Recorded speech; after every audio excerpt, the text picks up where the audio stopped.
بسم اللہ الرحمن الرحیم۔ السلام علیکم۔ میری جٹھانی روز رات کو میرے کمرے کے باہر بیٹھ جاتی۔ وہ ہمیشہ مجھ پر نظر رکھتی تھی۔ ایک دن میں گھر میں نہیں تھی جب اس نے مجھے ایک تصویر بھیجی جس کو دیکھ کر میرے قدموں تلے سے زمین نکل گئی، کیونکہ اس میں میری جٹھانی اور میرا شوہر۔ میرا نام ماریا ہے۔ میں اپنے خاندان کی اکلوتی بیٹی تھی۔ میرے والد صاحب بہت ہی امیر آدمی تھے۔ میں اپنی یونیورسٹی میں پڑھنے والے ایک سہیل نامی لڑکے کو بہت پسند کرتی تھی۔ پہلے ہم دونوں میں دوستی ہوئی، اس کے بعد محبت، پھر ہم نے شادی کرنے کا فیصلہ کر لیا۔ مجھے جوائنٹ فیملی میں رہنے سے بہت نفرت تھی۔ میں ہمیشہ یہی دعا کیا کرتی کہ جہاں بھی میری شادی ہو وہ جوائنٹ فیملی نہ ہو، پر میری قسمت میں شاید یہی لکھا تھا۔ جس چیز سے میں بھاگنا چاہتی تھی وہی میرے سامنے آ گئی۔ سہیل نے بتایا کہ وہ ایک جوائنٹ فیملی سسٹم میں رہتا ہے اور کم سے کم بھی 3 سال تک وہ اس سسٹم سے الگ نہیں ہو سکتا۔ مجھے یہ 3 سال بھی ابھی سے ہی 3 صدیاں لگنے لگے، مگر میں سہیل سے محبت کرتی تھی۔ صرف اس وجہ سے میں اسے چھوڑ نہیں سکتی تھی، اس لیے میں نے سہیل سے شادی کر لی اور میں اس کے گھر چلی آئی۔ میں اس کے گھر والوں سے ملی۔ اس کی فیملی میں اس کا ایک بڑا بھائی اور اس کی بیوی عشرت تھے۔ سہیل کے امی ابو بھی اسی گھر میں رہتے تھے۔ اس کے علاوہ اس کی ایک چھوٹی بہن تھی جس کی عمر 14 سال ہوگی۔ بظاہر تو یہ لوگ بہت اچھے لگ رہے تھے۔ میرے ساس سسر بھی اچھے انسان معلوم ہوتے تھے، اور میری چھوٹی نند تو گویا بالکل ہی چھوٹے بچوں جیسی تھی۔ اس کو تو میں اتنی پسند آئی کہ میرا ہاتھ ہی نہ چھوڑتی۔ وہی مجھے کمرے میں بٹھانے آئی تھی، اور ساتھ ہی میری جٹھانی عشرت بھی تھی، جو بہت ہی سنجیدہ مزاج معلوم ہو رہی تھی، کیونکہ وہ بہت چپ لگ رہی تھی۔ پر اس نے اچانک ایک عجیب حرکت کی کہ میری نند کو کسی بہانے سے کمرے سے بھیج دیا، پھر مجھ سے باتیں کرنے لگی۔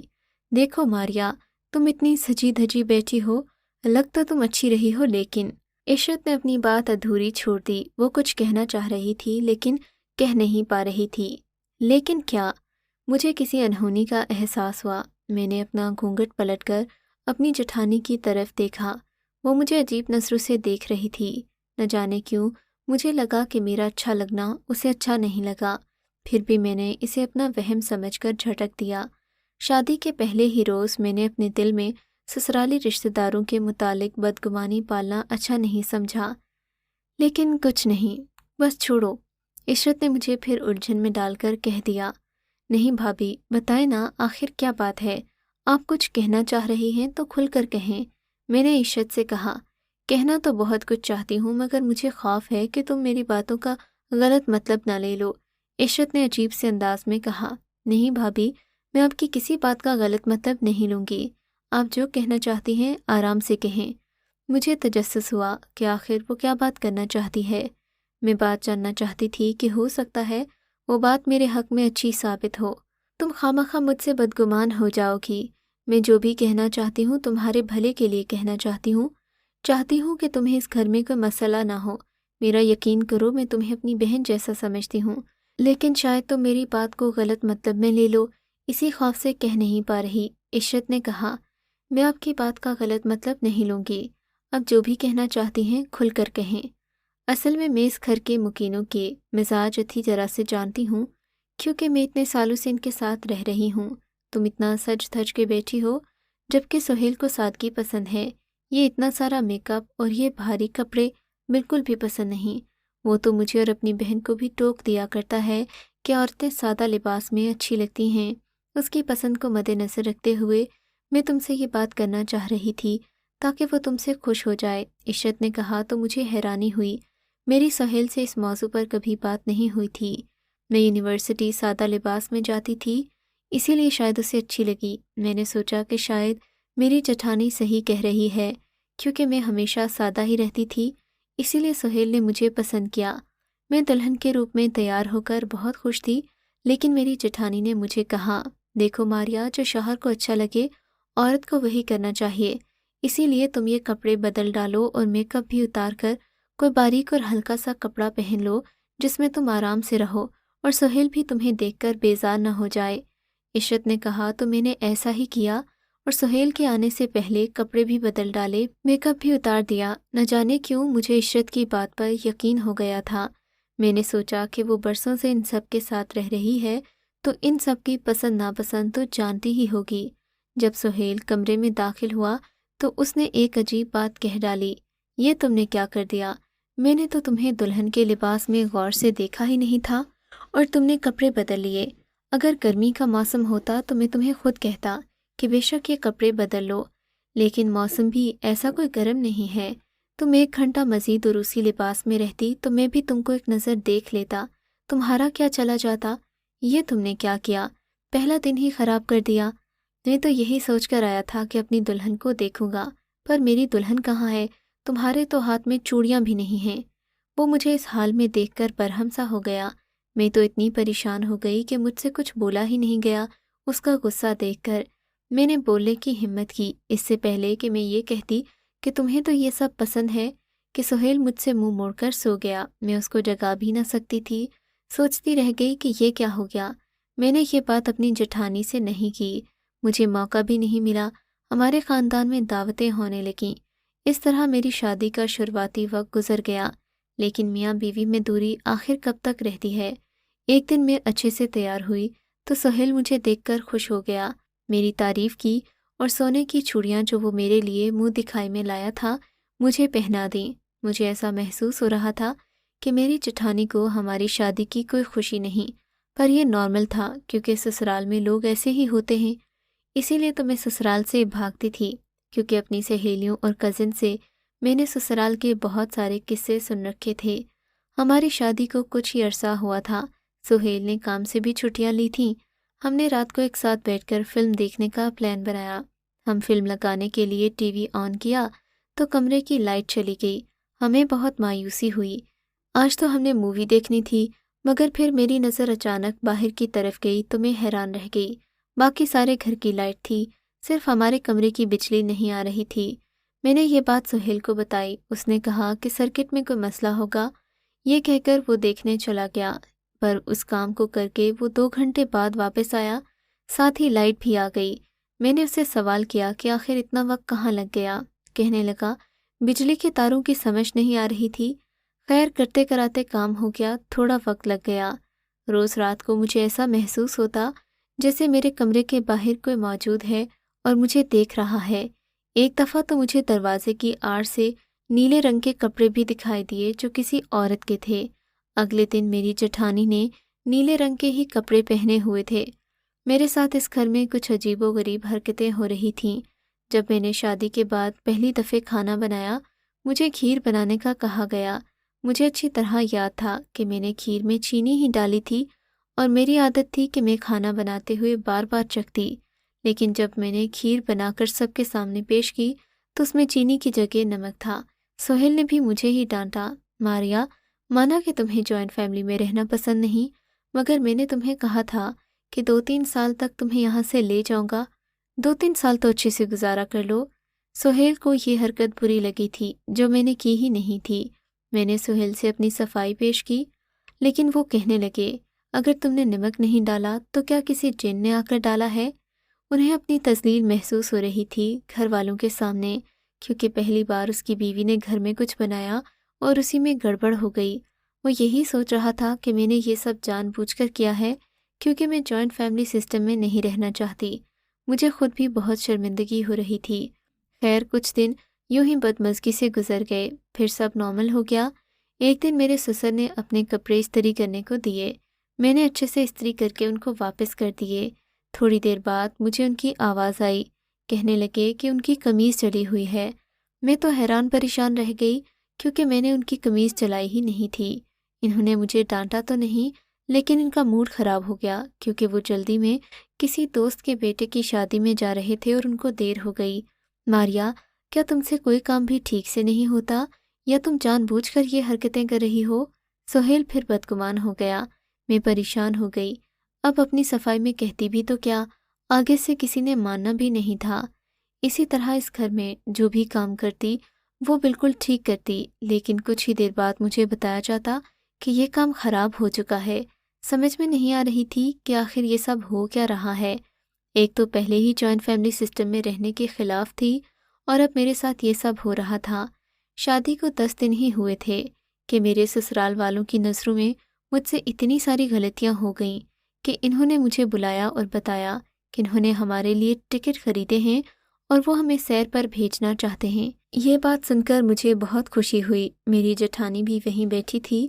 اس نے بھی سب کے سامنے کہا کہ یہ تو بہت اچھی بات ہے، یہی دن ہوتے ہیں گھومنے پھرنے کے۔ لیکن جس دن ہم لوگوں نے صبح گھر سے نکلنا تھا، اسی دن صبح صبح ایک واویلا ہو گیا۔ میری آنکھ کھلی تو میں نے شور سنا۔ میری نند سیڑھیوں سے گر گئی تھی۔ سب اس کے آس پاس کھڑے تھے۔ وہ نیم بے ہوش تھی اور کچھ کہنا چاہ رہی تھی۔ اس نے میری طرف اشارہ کیا اور کہا، بھابھی۔ سب لوگ یہ سمجھے کہ وہ کہنا چاہتی ہے کہ مجھے بھابھی نے سیڑھیوں سے دھکا دیا۔ اس کے بعد میری نند بے ہوش ہو گئی۔ اسے ہسپتال لے جایا گیا۔ ڈاکٹر نے کہا کہ وہ کوما میں چلی گئی ہے۔ وہ اس کوما سے کب واپس آئے گی کوئی بھی نہیں بتا سکتا۔ بیٹھے بٹھائے گھر کا ماحول خراب ہو گیا۔ سب میری نند کے لیے پریشان ہو گئے۔ آخر وہ سب سے چھوٹی اور سب کی لاڈلی تھی۔ سب نے مجھے ہی قصوروار ٹھہرایا۔ میری فیملی کو بھی بلا لیا۔ ان سے پوچھا کہ جب سے یہ لڑکی اس گھر میں آئی ہے، اس نے ایک کام بھی ٹھیک سے نہیں کیا۔ اس نے ہماری بیٹی کے ساتھ یہ سب کر دیا۔ اس سے پوچھیں آخر یہ چاہتی کیا ہے؟ سہیل بھی چپ تھا۔ مجھے سمجھ نہیں آ رہی تھی کہ اس کی خاموشی کی وجہ کیا ہے۔ وہ اپنی بہن کی وجہ سے پریشان تھا۔ اس نے تو میرے حق میں یا میرے خلاف بھی ایک لفظ تک نہ بولا۔ میرے والد کو بھی غصہ آ گیا۔ وہ مجھے اپنے ساتھ لے گئے۔ جس رات میں اپنے گھر آئی، اسی رات مجھے اپنے فون پر ایک تصویر موصول ہوئی، جسے دیکھ کر میرے قدموں تلے سے زمین نکل گئی۔ میرا سر چکرانے لگا۔ میں اسی ٹائم اپنے سسرال بھاگی۔ میں نے اپنے گھر والوں کو بھی نہیں جگایا۔ میں کسی کو کچھ بتانا نہیں چاہتی تھی۔ رات کا 1 بج رہا تھا جب میں چوری چپکے گھر سے نکلی۔ راستہ سنسان تھا، سردی بہت زیادہ تھی۔ میں نے شال کو صحیح طریقے سے اوڑھا، رکشے کی تلاش میں ادھر ادھر نظریں دوڑائیں۔ کافی دور چلنے کے بعد مجھے ایک رکشہ نظر آیا، مگر رکشہ ڈرائیور سو رہا تھا۔ میں نے اپنا موبائل دستک کے انداز میں رکشے کی سائڈ پر مارتے ہوئے اسے جگانا چاہا۔ وہ آنکھیں مونتا ہوا اٹھا۔ جی کہاں جانا ہے؟ اس نے سوال کرتے ہی مجھے عجیب نظروں سے دیکھا تو مجھے اپنی غلطی کا شدت سے احساس ہوا۔ میں نے خود کو ملامت کی کہ رات کے اس پہر مجھے تنہا بنا کسی کو بتائے گھر سے نہیں نکلنا چاہیے تھا۔ لیکن جو کچھ بھی میں نے اس تصویر میں دیکھا تھا، اس کے بعد میرا ذہن معاف ہو چکا تھا۔ میں جلد از جلد گھر پہنچنا چاہتی تھی اور سب کا بھانڈا پھوڑنا چاہتی تھی۔ میں رکشے میں سوار ہو گئی۔ میرا دل زور زور سے دھڑک رہا تھا۔ طویل مسافت کے بعد میرا گھر آ گیا۔ میں فوراً گھر کی طرف بھاگی تو رکشے والے نے پیچھے سے پکارا، بی بی جی پیسے تو دے جائیں۔ رکشے والے نے کہا تو مجھے ہوش آیا۔ میں اتنے غصے اور اتنی عجلت میں تھی کہ اسے پیسے دینا یاد نہیں رہا۔ میں نے پیسے نکال کر اسے دیے اور اندر کی طرف دوڑ لگائی۔ میرا غصے سے برا حال تھا۔ جو منظر اس تصویر میں نے دیکھا میرے لیے ناقابل برداشت تھا۔ میرا تو خون کھول رہا تھا۔ لگتا تھا جیسے غصے سے میری دماغ کی نسیں پھٹ جائیں گی۔ میں نے دروازے پر دستک دی۔ جیسے ہی دروازہ کھولا، سامنے میرا چھوٹا دیور تھا۔ رات کے اس پہر وہ جاگ رہا تھا۔ مجھے دیکھ کر حیران رہ گیا۔ اس سے پہلے کہ وہ مجھ سے کچھ پوچھتا، میں اپنے کمرے کی طرف بھاگ اٹھی۔ میں نے غصے سے دروازہ کھولا تو دیکھا کہ میرا شوہر سو رہا تھا۔ میں نے اسے جھنجھوڑ کر جگایا اور کہا، تو یہ تھا تمہارا پلان؟ تم مجھے گھر سے نکال کر یہ سب کرنا چاہتے تھے؟ آخر تم یہ سب کیسے کر سکتے ہو؟ تم ایک بے وفا انسان ہو۔ وہ نیند کے خمار میں بولا تھا۔ اپنی آنکھیں ملتا ہوا پریشانی سے اٹھا۔ اس نے ناسمجھی والے انداز میں میری طرف دیکھا۔ اسے سمجھ نہیں آ رہا تھا کہ میں کیا کہہ رہی ہوں۔ تم نے جان بوجھ کر گھر سے نکالا ہے مجھے؟ تمہاری بھابھی عشرت کے ساتھ چکر چل رہا ہے نا؟ میں نے غصے سے کہا تو وہ بولا، کیا بکواس کر رہی ہو؟ دماغ تو ٹھیک ہے تمہارا، ہوش میں تو ہو؟ تم جانتی ہو کہ تم کس کے بارے میں بات کر رہی ہو؟ اس نے غصے سے کہا۔ میرا شور سن کر گھر کے سب افراد وہاں جمع ہو گئے۔ میں بکواس نہیں کر رہی، یہ سچ ہے، اور یہ رہا ثبوت۔ میں نے موبائل کی اسکرین اس کے سامنے کر کے اسے دکھانا چاہی، لیکن تصویر تھی ہی نہیں، وہ تو ڈیلیٹ ہو چکی تھی۔ عشرت مگرمچھ کے آنسو بہانے لگی اور رونے لگی۔ دیکھو سہیل، تمہاری بیوی مجھ پر کتنا بڑا الزام لگا رہی ہے۔ میں بھی سوچ نہیں سکتی تھی کہ اس کی سوچ اتنی گری ہوئی ہوگی۔ میں تمہاری بڑی بھابھی ہوں اور تمہاری ماں کے جیسی ہوں، مگر تمہاری بیوی کے ذہن میں اس رشتے کو لے کر اتنی غلاظت بھر جائے گی۔ میں نے تو سوچا بھی نہیں تھا۔ عشرت رونے لگی۔ سہیل، اپنی بیوی کی زبان کو لگام دو۔ یہ میری بیوی پر اور تم پر اتنا گھٹیا الزام کیسے لگا سکتی ہے؟ عشرت کے شوہر نے کہا، میرا دماغ پوری طرح گھوم رہا تھا۔ میری شادی کو صرف 1 ماہ ہوا تھا اور میں ایک نفسیاتی مریضہ بن کر رہ گئی تھی۔ میں نے سب کے سامنے سہیل سے کہہ دیا کہ مجھے طلاق دے دیں۔ شادی کو بھی 1 مہینہ بھی نہیں ہوا ہے اور تم ایسی باتیں کر رہی ہو۔ تم وہ ماریا تو نہیں لگ رہی جس سے میں نے محبت کی تھی۔ افسوس ہو رہا ہے مجھے تمہاری سوچ پر اور اپنے انتخاب پر۔ سہیل نے غصے سے کہا، افسوس تو مجھے ہو رہا ہے کہ میں نے تم جیسے گھٹیا انسان پر اندھا اعتماد کیا۔ میں نے غصے سے چلاتے ہوئے کہا۔ سب مزید حیران ہوئے کہ 1 ماہ کی شادی کے بعد ہی دلہن نے طلاق کا مطالبہ کر دیا۔ آخر یہ ہو کیا رہا ہے؟ سہیل نے سب کو وہاں سے جانے کا کہا۔ وہ مجھ سے کچھ بات کرنا چاہتا تھا۔ ماریا، کیوں اپنا اور میرا تماشا بنا رہی ہو؟ تم پہلے ہی میری عزت اس گھر میں خراب کر چکی ہو اپنے کارناموں کی وجہ سے، پر آج تم نے عجیب بات کر دی۔ سہیل نے کہا۔ اب وہ تھوڑے آرام سے بولا، مجھے ایک تصویر ملی تھی جس میں میری جٹھانی میرے کپڑے پہن کر میرے ہی کمرے میں بیٹھی تھی اور تم سو رہے تھے۔ میری بات سن کر سہیل نے سر پکڑ لیا۔ ایسا کچھ نہیں ہے، میں تو آرام سے سو رہا تھا۔ اور کس نے تمہیں ایسی تصویر بھیجی؟ اس نے پوچھا۔ مجھے ایک انجان نمبر سے یہ تصویر بھیجی کسی نے، میں نے کہا۔ میں اس سے اس بات پر بحث کرنے لگی، تب اچانک سہیل کی نظر ایک چیز پر پڑی۔ اس نے دیکھا اس کے تکیے کے پاس ایک جھمکا پڑا تھا اور یہ عشرت کا تھا۔ سہیل سمجھ گیا کہ میں جھوٹ نہیں بول رہی۔ اتنے میں سہیل کو ڈاکٹر کی کال آئی۔ ڈاکٹر نے کہا کہ اس کی بہن کو ہوش آ گیا ہے۔ جب سب ہسپتال پہنچے تو میری نند نے سب کو ایک عجیب بات بتائی۔ اس نے بتایا کہ وہ عشرت کے کمرے کے سامنے سے گزر رہی تھی۔ اس نے عشرت اور اس کی بہن فائزہ کی باتیں سن لیں۔ بھائی، عشرت بھابھی اور ان کی بہن فائزہ کہہ رہی تھی کہ وہ آپ کی اور ماریا بھابھی کی طلاق کروانا چاہتی ہیں تاکہ عشرت بھابھی آپ کی شادی اپنی بہن فائزہ سے کروا سکیں۔ اور جب عشرت بھابھی نے دیکھ لیا کہ میں نے یہ باتیں سن لی ہیں تو انہوں نے مجھے سیڑھیوں سے دھکا دے دیا۔ میں بے ہوش ہونے سے پہلے بھابھی کو یہ بات بتانا چاہتی تھی کہ ان کے ساتھ کچھ برا ہونے والا ہے، مگر مجھے موقع نہیں ملا۔ میری نند نے سب کو سچ بتا دیا اور سب حیران رہ گئے۔ میرے جیٹھ نے یہ ساری باتیں سنی۔ وہ سیدھا سادہ انسان تھا، سارے معاملات میں خاموش رہتا، پر آج اس کی آنکھیں اور زبان دونوں کھل گئی تھیں۔ اس نے گھر جاتے ہی عشرت کو ساری باتیں یاد دلائیں اور اسے طلاق دے دی۔ عشرت سب کو بددعائیں دیتی نکلی کہ کوئی شخص اس گھر میں خوش نہیں رہے گا، اس گھر پر عذاب آئیں گے، لیکن دراصل وہی اس گھر کا سب سے بڑا عذاب تھی جو آج ٹل گیا تھا۔ میں بھی گھر واپس آ گئی اور میری نند بھی۔ میرے ساس سسر نے میرے جیٹھ کی شادی ایک اچھی عورت سے کروا دی جو پہلے سے بیوہ تھی۔ وہ عورت بہت نیک اور پارسا تھی۔ اس کے قدم اس گھر میں آ گئے تو جیسے خوشحالی آ گئی اور عشرت کی تمام نحوست غائب ہو گئی۔ 1 مہینے بعد ہم سب گھر والوں نے سیر پر جانے کا پلان بنایا۔ سب نے مجھ سے معافی مانگی، میں نے سب کو معاف کر دیا۔ اب یہی لوگ میری فیملی ہیں۔ میں ہمیشہ انہی کے ساتھ رہنا چاہتی ہوں۔ مجھے جوائنٹ فیملی اچھی لگنے لگی ہے۔ میں سمجھ گئی ہوں کہ جہاں جوائنٹ فیملی ہوتی ہے وہاں رشتے بھی جوائنٹ ہوتے ہیں۔ سچ کہتے ہیں کہ انسان دوسروں کے لیے جو گڑھا کھودتا ہے خود ہی اس میں گر جاتا ہے۔ عشرت میرے لیے گڑھا کھود رہی تھی لیکن خود ہی اس میں گر گئی۔ پھر سننے میں آیا کہ اس کی چھوٹی بہن فائزہ کی شادی ہو گئی، لیکن اس کا شوہر اس پر ظلم کرتا ہے۔ میں سوچ رہی تھی کہ جو عورت کسی اور کی بہن کا برا چاہ رہی تھی، یعنی کہ میرا، صرف اس لیے کہ وہ اپنی بہن کو جگہ دینا چاہتی تھی، آج اس کی بہن کے ساتھ برا سلوک ہو رہا تھا۔